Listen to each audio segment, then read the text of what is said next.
Well, hello everyone. This is Bridget at Tanglewood Nature Center, and today we are gonna be chinchillin'. So I'm gonna spend some time hanging out with my friends, the animal ambassadors Nina and Cici, and we'll just chat a little bit about these lovely chinchillas. Feel welcome and encouraged to ask questions throughout, and we'll learn about these magical, marvelous little rodents. Dun dun dun! Welcome to their world. So yes, Nina and Cici, two rapidly disappearing little rodent butts. So they have a pretty big cage. I'm gonna take a step back here. 1-story, 2-story, 3-story cage.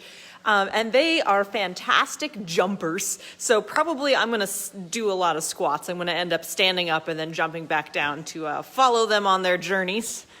But we will. There's a little butt. But we'll be able to follow them along and notice some of their adaptations and talk about their behaviors. So there's a little cute face. I'm gonna end up opening all these doors, girls. Party at the Chinchilla Mansion today. So Nina and Cici are a bonded pair of chinchillas. They're both females. They're both girls. I don't know if I can speak to whether or not they're sisters biologically, but they are a pretty bonded pair, so they act like sisters. Best friends, maybe.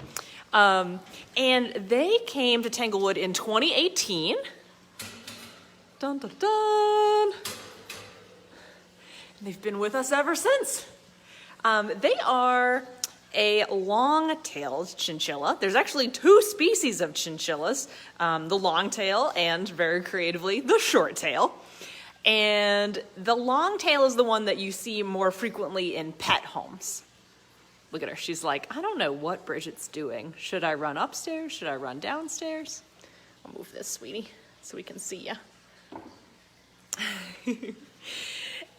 And the longtail, like I said, is more popular as a pet species. And chinchillas have been pets since the mid-1900s. They are native to Chile, and they began being imported in the early 1920s, 1930s, just a couple pairs at a time. And then they have been bred in captivity since then. So I read on one source that basically every pet chinchilla that you meet nowadays is descended from one of the original 11 that were imported from Chile in like 1920. And in the pet trade, they're actually doing fantastic. The pet species is pretty robust. Lots of people love these chins, so there's lots of them. But in the wild, chinchillas are critically endangered. They have a very small natural habitat left.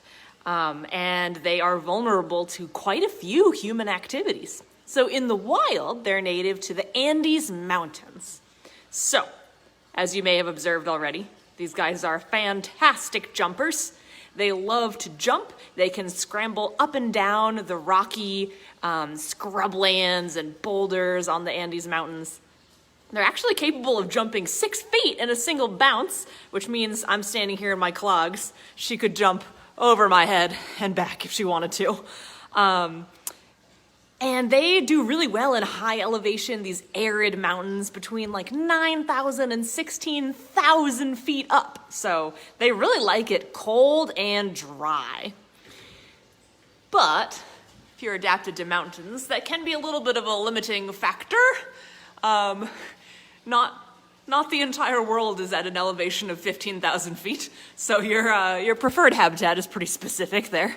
And they really don't do well with heat or humidity, so they would not be able to just climb down the mountain and go find another mountain. It would be really tough for them to navigate the hot weather of the lower elevations. In fact, chinchillas strongly prefer, that the temperature around them be between like 50. Chinchilla party, go, go, go. Boom, boom, boom. Are you going down? There you are. Hi, ladies. But they really prefer colder weather, 40, 50, fantastic. They can handle it up to, 60, 70, but 80 degrees, which I think is a perfectly lovely and delightful, comfortable temperature, not doable for a chinchilla. Very uncomfortable. They cannot sweat, and they're not very good at panting to cool down either, so they can't even do what dogs do, you know, pant with their mouths and a little sweat through their toes. None of that works for chinchillas. So if it gets above 80 or it's any kind of humid, oh, they just are miserable, the poor things. They need it to be cold. Hi. Hi, sweetie. Ooh, close encounters of the chinchilla kind. Maybe I'll get her a treat. We can get her to come over and say hi again. That was very cute. So you got to see her really big eyes when she popped over. She also has really big ears. And they are how she is able to cool herself. Oh my gosh, almost on cue. That was beautiful. Good job showing those off, kiddo. So those ears are so large, and you'll notice they are one of the only parts of her body that's not covered in hair. She's able to pump her blood through the veins in her ears to do a little bit of circulation there. And you can see they're almost paper thin. You can kind of see right through it. They're translucent. You can see how thin those beautiful ears are. As the blood gets pushed around through the veins in her ears, the heat evaporates. She's able to use her ears almost as air conditioning. The heat in the veins, because it's so close to the top of the skin. Hi, sweetie. Hi. Well, there's a little mischievous raccoon behind you. Because the heat is so close to the skin, and the air around them is just cooler. The heat is able to kind of evaporate into the air. And then the blood, kind of as it continues circulating in their bodies, is cooler. So they have their own little natural air conditioning, in their ears. Look at these acrobats go. Whoop. There you are. You'll also notice they have amazing, beautiful doe eyes. They're just big and beautiful like Bambi. And they have really fantastic, sensitive whiskers as well. Let me see if I can get a treat to bring you guys out into the light. Oh, here's their underhouse accoutrements. I have a dust bath, which we can get to in a second. Here's where we store some of their treats. Someone's ready. So in the wild, on those Andes mountains, of course, the chinchillas will eat, anything herbivorous. They chew tough stems, woody stems. They'll eat lichens. They'll eat ferns, bromeliads even. Here's a Cheerio. It's pretty much made of oats, so it's just another little herbivore treat for you. But here at Tanglewood, of course, we're not importing bromeliads from the Andes Mountains. They do get Cheerios as an occasional treat. And they get chinchilla pellets, which have all of the minerals and the nutrients that they would need in a more diverse wild diet, replicated in something that can easily be put in a dish. They also sometimes get raisins as treats. Here's some of their pellets. Leave one for your sister up here. So they can have the occasional sweet treat, but not too many, because we don't want them to get too many sweet treats. It could make them sick, like if you only had cupcakes your entire life. It's a pretty good once in a while dessert, but it's not a good sustainable diet in the long term. Wow, you are not buying this treat, huh? Fine, all right, I'll put it in the dish for you. We'll go back to your sister. All right, so their diet, we talked about their habitat, talked about their fantastic ears and eyes. They are crepuscular, which means they are most active at dawn and dusk, and they are also active throughout the night. So we could consider them crepuscular and nocturnal, but the highest peak of activity is at dawn and dusk. Sweetie, hi. Oh, yum. Look at those little grabby hands, little whiskers and grabby paws. So they have 4 little toes on their front feet and 5 on their back feet, which are hidden under a beautiful haunch. These guys are incredible jumpers, like I mentioned. You kind of have to be if you scramble up and down the mountaintops. And they're able to use their whiskers and their tail to help them with those mighty jumps as well. The whiskers help them kind of parse out what's nearby them and help them judge distance, as well as the width of any dens or little crevices they might want to crawl into. Hi, kiddo. What are you doing? Mwah, thanks. A little kiss. And so they can judge like how big a crack or a crevice is, if they could fit in there for a little den.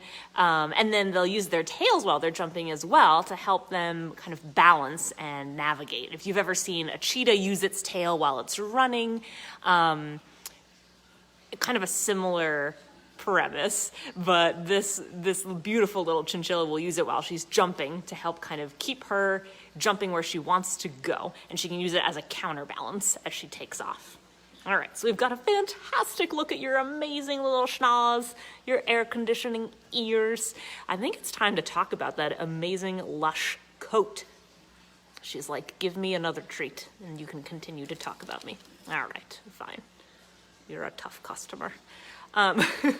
So most of us are pretty familiar with how soft a chinchilla's coat is. Oh, I'm sorry.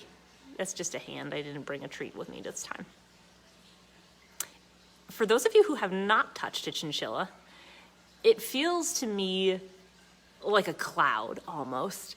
It's incredibly soft, but when you reach out to touch them, it's almost as if there's nothing there, you know? It's like Oakland, there's nothing there. When you reach out to pet them, your fingers just kind of into their plush coat. They sink in, and then way down, there is a tiny little animal underneath. But they're quite small under that coat. The coat itself can be like 1.5 inches long in any given hair. So you have to go quite far down to find the actual body of the animal. And they have really dense hair. Where's your sister? Oh, go eat your treats. Stop hiding. If you were to compare her little follicles to your own, she has 60 hairs per follicle compared to a human's 1 or maybe 2 hairs per follicle. So for the kids following along at home, if you look at your own arm, you can see the little dots that your hairs appear to come out of. And you can see we have, maybe 1 hair per dot, maybe 2 hairs per dot if you're lucky. These guys have 60 hairs coming out of each of those dots or follicles. So it's a very, very dense coat. And that gives them a couple of advantages. 1, it's warm and cozy, of course. 2, it's really nice protection from predators. If they aren't able to escape on their fantastic hopping legs, their lightning fast leaps, a predator comes over to gobble them up, they can do what's called a hair slip, where if I came over to gobble her, gobble, gobble, gobble, she can disperse a bunch of her hairs all at once, and my little predatory mouth is left holding onto a wad of hair while the animal is able to escape. So she can do the fur slip to get away from predators. She does not look especially worried about me. Yeah, you don't think I'm a predator? You don't think I would gobble you up? Very confident animals. It's the life of a domesticated pet, I suppose. Everyone's a friend and a food bringer. So warm coat, good against the elements. Protection from predators. It does, because of its density though, have one little drawback, which is if it gets wet, there's not really a lot of airflow in between all of those hairs, so she will not dry out very easily at all. Normally not a problem in the arid, dry Andes Mountains, but in captivity, we sure don't want her, hi sweetie, we sure don't want her to get wet and never be able to dry herself and get hot spots or sores or, an infection. So she can't bathe with water to keep clean. Instead, she bathes with this, dust. Oh, dust bath time. So in their native habitat, they would roll around in volcanic ash. She's thinking about it. In captivity, we have to buy something like that. Ours is called poof. And it's just functionally a version of volcanic ash. Kind of like a very fine pumice that she can roll around in and shake it into all of her hairs. So it can get in between each of the 60 hairs per follicle.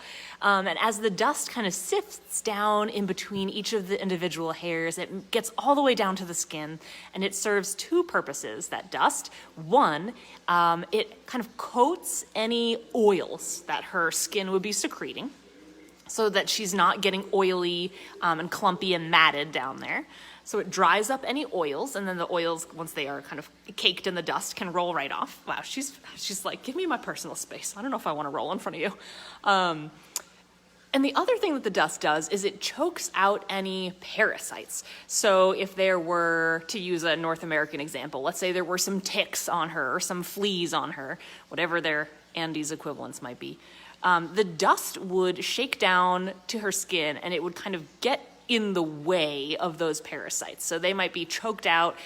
It might get into their exoskeleton. If anyone is familiar with diatomaceous earth, it is like a very fine powder that can effectively kill arthropods, insects, arachnids, because it makes very fine cuts and abrasions on their exoskeletons, so they can't escape that fate. So yeah, she kind of provides her own pest control, as well as effectively a dry shampoo for her hair, so that she never looks oily.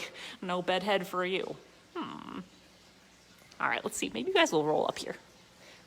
Normally you love your dust baths. They're like, what are you doing? You're all up in our space. We don't know. Normally they don't have a narrator when they take their baths, to be fair. So these little cloud animals may go show us how it's done, rolling-wise. The number one comment I get from kids when they get to play with the chinchillas, let's say you have your birthday here, you come up for a school program. Yeah, do it.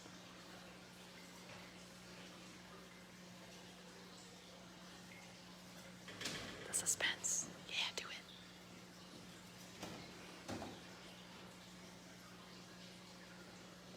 Oh, the suspense.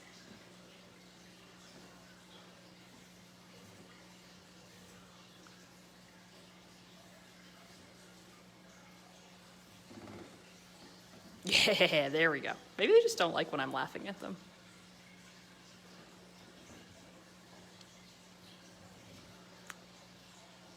So then I'll be more quiet in case they need some personal space while they're bathing.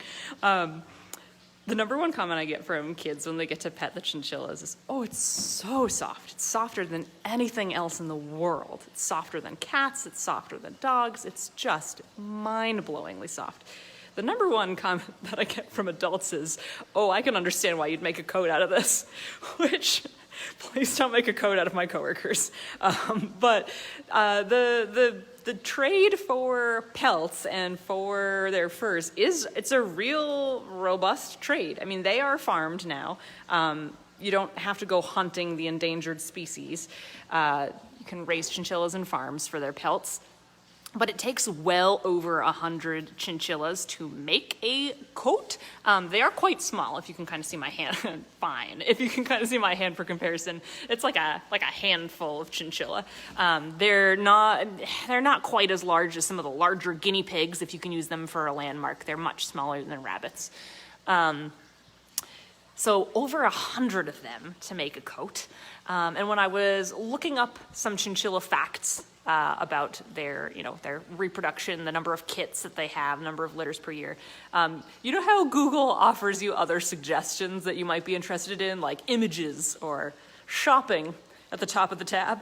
Well, you can still purchase real chinchilla fur, and one little suggested shopping item that popped up was a chinchilla collar on a cape that one can purchase at Neiman Marcus for the princely sum, drum roll please, of $12,000. And the cape was not 100% chinchilla. Like, it was mostly just a cute red fabric with chinchilla around the collar. $12,000. So it's a valuable product for many people because it is so soft and so warm. But you can also kind of see why, if you were getting $12,000 per cape, why there might be an economy based around that, right? And, you know, in the area that they're from, they are now critically endangered in the wild because of the hunting for that pet and for the pelt trade. Not pets, I should say, the pelts. And because their habitat is also being fragmented and in some cases destroyed for other industries. You know, as the wild chinchilla population plummets, the people who might have hunted them have to think about what else they could do for a job instead. And so mining is a really big industry, but mining also does destroy the rock dens and crevices that these guys live in and need to seek shelter in. And then kind of expanding cattle industry as well can damage some of the habitats. If you're sending your cattle further up the mountain to go graze because the sweet valley lands are a little overgrazed, then they could do some damage to the places that these guys hide. Yeah, so critically endangered in the wild. There's actually in Chile, starting in the 80s, they started to realize how bad the population decline was getting. So they've actually made a chinchilla national park. So yeah, you can go visit them at Chinchilla National Park in Chile. But regretfully, their population in the wild continues to decline by, I think, up to 90% in the last 15 years. So in the wild, really not doing very well, although in some places where habitats have been restored, you're starting to see them bounce back a little bit. But again, in captivity, doing extremely well. Oh, there you are. Hi, sweetie. She's hiding. I'm gonna move your house. Their house always looks a little worse for the wear here because they are in the rodent family. So like all rodents, they have very sharp, square teeth that they use to chew, you know, woody stems and stuff. And their teeth keep growing throughout their life, so they need to keep wearing them down, which is why their houses always look extremely well loved. So if you were considering getting a chinchilla, a pet chinchilla, they are popular. You can certainly get one, but you have to know they will chew everything they can reach constantly. So you can't just buy one house, no one and done here. They will need a lot of houses to chew upon. You have to keep it pretty cold because, again, anything over 80 degrees, not good for them. They need it to be chilly. And you can often find we have like glass plates or slabs of marble a lot of times people will put down for similar reasons that we use marble when we make fudges and candies, because it's just naturally cool. And so the chinchillas can go sit on the marble or the glass slab to cool off if they get too hot. They are crepuscular and active at night as well, so they're gonna need exercise wheels, and those exercise wheels are gonna squeak all night long. Look at that wink. She knows. She's complicit in the squeaking. So, you know, make sure that they are not gonna keep you awake all night. Wow, I really can't buy you off today. She is suspicious of my gift. And the main thing that I tell children, especially when they ask, can I get a chinchilla as a pet? Oh my gosh, I love her. There's two big drawbacks to chinchillas as pets, especially for children. One, okay, fine, I'll leave it. Here, go get it. Get it with your tiny grabby paws. One is that they poop a lot. Now, many of us, myself included as a kid, would have said, I'll clean up, I'll take care of it, I'll scoop its poops. And with a dog, you know, or a cat, like at least you're kind of aware of how much you're in for scooping wise. You do not comprehend the volume of chinchilla poop until you either, let's say, come start volunteering at Tanglewood, or you really get to know one. So here are a couple of poops, and I came right after our fantastic volunteer, Matt, did clean this entire cage. You can kind of see they're very small. I'll pick one up. I'll wash my hands later. Sorry, everyone. This is about the size of a grain of rice. It's very dry. It's very firm. It's not yucky. or maybe I have low standards for yucky, I don't know. But it just looks like one little poop right now, but they will poop hundreds of times a day. So we have a dust buster, like one of the little handheld units that we come in and you can go and dust bust all of the poops up. Or you can kind of collect the newspapers and roll them in towards each other. But they will, if they're pooping 300 times a day, and you are, I know you, and your sister, that's like 600 poops a day, which means you can run your little dust buster multiple times a day, and it's still a mess. And you'll notice in this fantastic 3-story cage, there's a lot of surfaces for the poops to collect on, and there's a lot of nice open areas for them to kick the poops out. So sometimes they do throw them on the floor, like here, if we look around to the side. Oh, look at that. More vacuuming for me to do. So if you are thinking about a chinchilla as a pet, number one, you have to understand they are incredibly sweet, but they are also so messy between the poops that they kick about merrily, the dust bath, etc. And the other thing is they are domesticated. They've been around people for like 100 years. You know, we're multiple generations of domestication into this project. But they're not cuddly in the same way that like a golden retriever is, or even a cat. Look at them, they're friends with each other. Hi, sweeties. They are like hyper social animals. They'll live in colonies in the wild of up to 100 individuals. Nice little matriarchal society. The girls are in charge. The boys actually do stick around to help raise the litters, which is more than you can say for most rodents, to be honest. So good job, chinchillas. But even though they're social with each other, they don't really see humans as a good chinchilla stand-in, you know? So these two will cuddle with each other and they'll groom each other. Oh, they're so cute. But when I extend my hand, they hop away from me, unless I bribe them with a raisin or a Cheerio. And they are fairly good about being held for short periods of time. So they're great for birthday parties, a little 15-minute, 20-minute animal show. If they go out to meet kids at a library, they're in good spirits for like 10 minutes, and then they're done. And they don't really want to be pet or cuddled the rest of the day.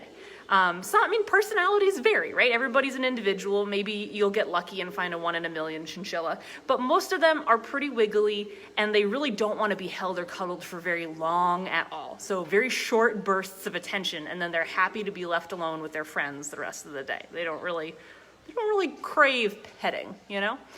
So if you want an animal that likes petting, I might suggest, you know, a cat, because they're gonna purr and they'll come up and they'll solicit attention. If you prefer to have a shorter amount of interaction with your pet and then they entertain themselves, let's say you're busy and you've got kids with sports, then hey, maybe a chinchilla is a good pet because they don't need to play fetch and cuddle with you all day long.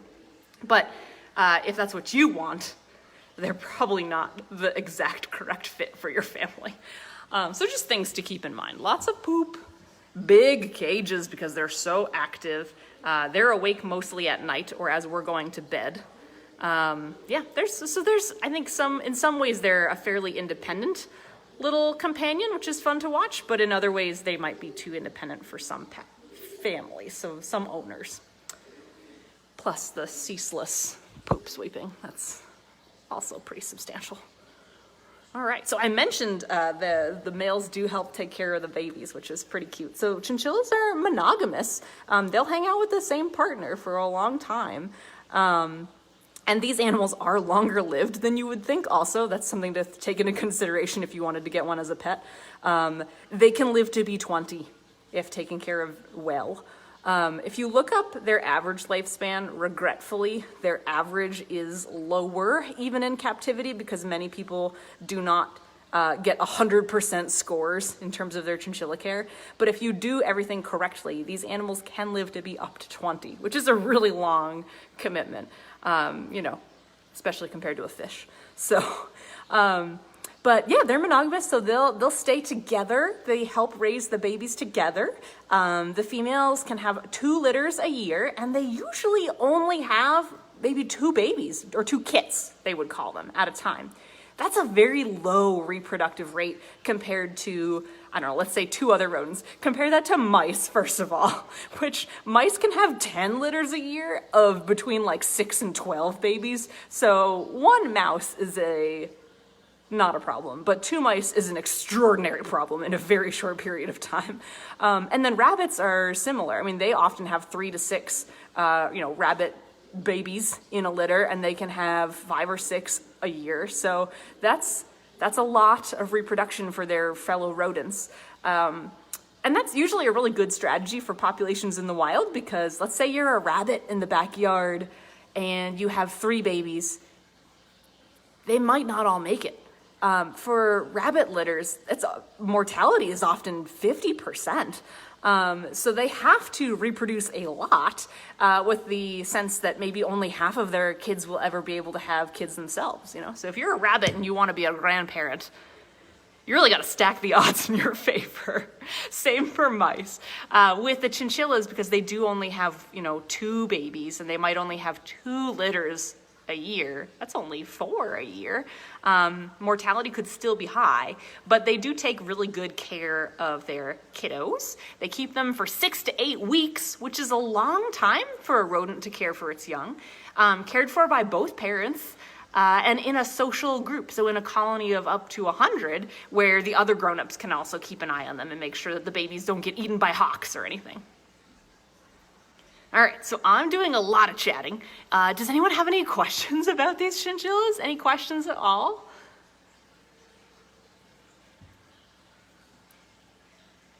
Nina and Cici are like, we would like to be asleep right now. Why are you talking at us? I can take your dust bath away. You don't need that.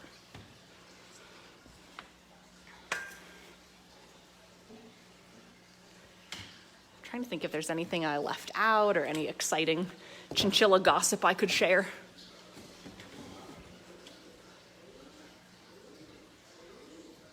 Oh, we can see the hair wafting through the backlit. Sleep during the day only. Yeah, they mostly snooze during the day. That's a good question, Jan. They are most active at dawn and dusk, and they are pretty active at night as well. So during the day, they are pretty much asleep. They might scuttle up just to kind of peek up and make sure no predators are around. They do have a lot of vocalizations if they see predators. They have like 10 discrete noises that they can make. We have a retired chinchilla, Max, who does not live in the exhibit hall, so you won't see him around here. But he's downstairs in my office because he's 14, and so he's retired. He's living the retired gentle life of a gentle chin. And he is talkative. He makes like a lot of peeping noises. He makes little grunts pretty frequently. So they do make a lot of noises.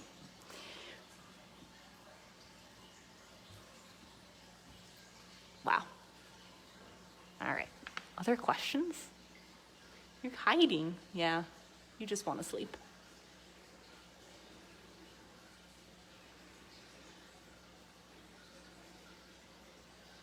Ooh, how long do they usually live? Fantastic question. In the wild, their lifespan is shorter, of course. Everything is harder when you live in the wild because there's predators and there's no veterinarians and there's no Tanglewood person to bring you fresh food every day. So in the wild, they may only live a handful of years, 4 or 5. In captivity, up to 20 years, so a really long time. If all of the boxes are checked and all of their needs are met, they can live for a very long time. Look at this abandoned Cheerio.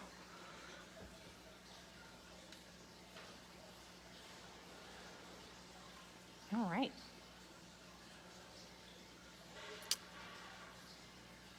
Well, if if you think of any more questions, don't hesitate to drop them in the comments. I'll be keeping an eye on them for the rest of the day. So if you think of anything that you're wondering about, absolutely throw them in the comments and I can circle back and answer them. But I think these two, Nina and Cici, have made it pretty clear that they're ready to be left alone to nap.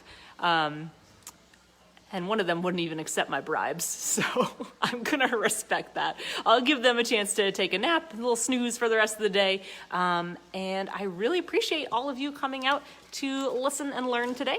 If you have any requests for other animals you'd like to learn about next week, throw those in the comments too.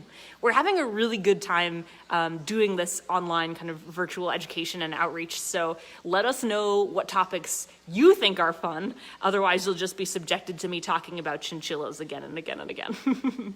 All right, thanks everybody. Have a wonderful day. It's so nice outside. Get outside, enjoy the gorgeous weather. And if you are interested, we have 9 miles of trails here at Tanglewood. They are all 100% free to visit, dawn to dusk, 365 days a year. The Nature Center itself is open Tuesday through Friday, 9 to 4 for this summer. We will reopen on Saturdays in the fall. And it's always free to visit as well. So Nina and Cici and I hope to see you soon. Take care, stay safe and healthy, have fun exploring outside.